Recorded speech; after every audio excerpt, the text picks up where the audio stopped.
यार, तू एक बात बता। हर हफ्ते मुझे कोई ना कोई नेटवर्क मार्केटिंग का प्लान दिखाता है। मुझे बोलता है कि यह एक बिजनेसमैन या एंटरप्रेन्योर बनने का सबसे सही रास्ता है। फिर मैं उनसे पूछता हूँ कि मुझे करना क्या पड़ेगा। अच्छा, तो क्या जवाब मिलता है तुझे? यही जवाब मिलता है कि प्रोडक्ट सेल करने पड़ेंगे और लोगों को जोड़ना पड़ेगा, मार्केटिंग करनी पड़ेगी, टीम बनानी पड़ेगी। कुछ ऐसे ही जवाब सुनने को मिलते हैं। हाँ, तो इसमें गलत क्या है? गलत ये है कि पहले तो बड़ी बड़ी बातें और फिर लास्ट में सेल्स का काम करना है, लोगों को जोड़ने का काम करना है। सेल्स भी कोई काम है? भाई मेरे, सेल्स यानी बेचना ही तो एक ऐसा काम है जिसके बिना कोई काम नहीं चलता।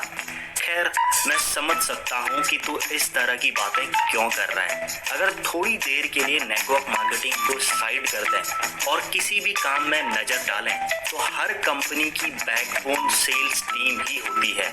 किसी कंपनी में ज्यादा सेल्स का मतलब है ज्यादा ग्रोथ या ज्यादा मुनाफा। उदाहरण के तौर पर, अगर एक बाइक बनाने वाली कंपनी के अंदर सेल्स में गिरावट हो गई, तो इसका मतलब है अगली बार फैक्ट्री में कम बाइक्स बनेंगी तो कंपनी में इंजीनियर्स, वर्कर्स, लेबर्स, ऑडिटर्स, यहाँ तक कि लेखा जोखा रखने वाले अकाउंटेंट्स तक को जॉब से निकालने लगेगी। कम एम्प्लॉइज से काम चलाने लगेगी, सिर्फ एक वजह से, वो थी सेल्स कम हुई तो पूरी कंपनी की हालत खराब हो जाती है। इसलिए एक एक्सपीरियंस सेल्स पर्सन को कभी भी जॉब की कमी नहीं रहती। वो एक जगह नौकरी छोड़ता है तो उसे 10 लोग नौकरी देने के लिए तैयार बैठे रहते हैं। भाई, बाइक कार बेचने की बात अलग है, नेटवर्क मार्केटिंग में बेचना मुझे कुछ समझ नहीं आता है। भाई, सेल्स तो सेल्स है। सेल्स की प्रोसेस लगभग एक ही रहती है, फिर फर्क नहीं पड़ता कि तुम कहाँ बेच रहे हो। कोई कंपनी प्रॉफिट में आएगी या नुकसान में चले जाएगी, ये सेल्स पर ही निर्भर करता है। मैं कुछ समझा नहीं, इसे जरा ढंग से समझा। तूने एशियन पेंट्स का नाम तो सुना होगा। एशियन पेंट्स की इंडस्ट्री में भारत की नंबर 1 कंपनी है प्रॉफिट के मामले में।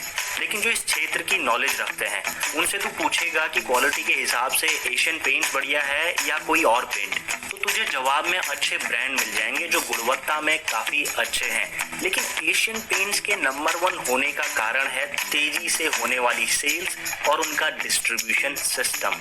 किसी कंपनी के नंबर 1 होने का कारण सेल्स ही है, इसलिए इसमें कोई बुराई नहीं है। अब थोड़ा समझा मैं। लेकिन ये बता भाई, अगर मुझे बेचना ही है तो मैं किसी भी जगह काम कर सकता हूँ, फिर नेटवर्क मार्केटिंग करके ही क्यों बेचूं? तेरी बात बिल्कुल सही है। तू कहीं भी ये काम कर सकता है और उस काम के साथ भी ये कर सकता है। लेकिन नेटवर्क मार्केटिंग में एक खास चीज है जो बाकी जगहों से इसे बिल्कुल अलग बनाती है। वो क्या है, जरा बताना, ऐसा क्या है इसमें? कोई भी व्यक्ति रातों रात एक अच्छा सेल्स पर्सन नहीं बना। उसके लिए रेगुलर ट्रेनिंग की जरूरत होती है, जो तू पार्ट टाइम में कहीं नहीं सीख सकता। लेकिन यहाँ पर पहले तुझे टीम लीडर सिखाते हैं, फिर कंपनी भी फ्री में सेल्स की ट्रेनिंग्स देती है। यही नहीं, टीम बिल्डिंग, लीडरशिप और भी ट्रेनिंग मिलती है जो लाखों रुपए लगाकर भी शायद ना मिले। अब बताता हूँ मैं तुझे सबसे बड़ा फायदा। सबसे बड़ा फायदा वो क्या है? मान के चल, तूने नेटवर्क मार्केटिंग को छोड़कर कहीं भी सेल्स की, तो तुझे 1 टाइम कमीशन या सैलरी मिल जाएगी। और किसी महीने तू सेल्स नहीं कर पाया तो तुझे कमीशन नहीं मिलेगा। लेकिन नेटवर्क मार्केटिंग ही एक ऐसा प्रोफेशन है जहां तुम खुद सेल ना भी कर पाए और तुम्हारी टीम से कुछ लोगों ने अच्छी सेल कर दी, तो तब भी तुम्हारे पास पैसा आता है। अच्छे और मजबूत नेटवर्क का यही फायदा है। कभी भी अगर तू 2-3 महीने ढंग से काम नहीं कर पाया, तब भी नेटवर्क से हुई सेल्स का कमीशन तुझे जरूर मिलेगा। और यही चीज समझने में किसी को ज्यादा टाइम लग जाता है। हाँ यार, अब जाके मुझे थोड़ा समझ आया।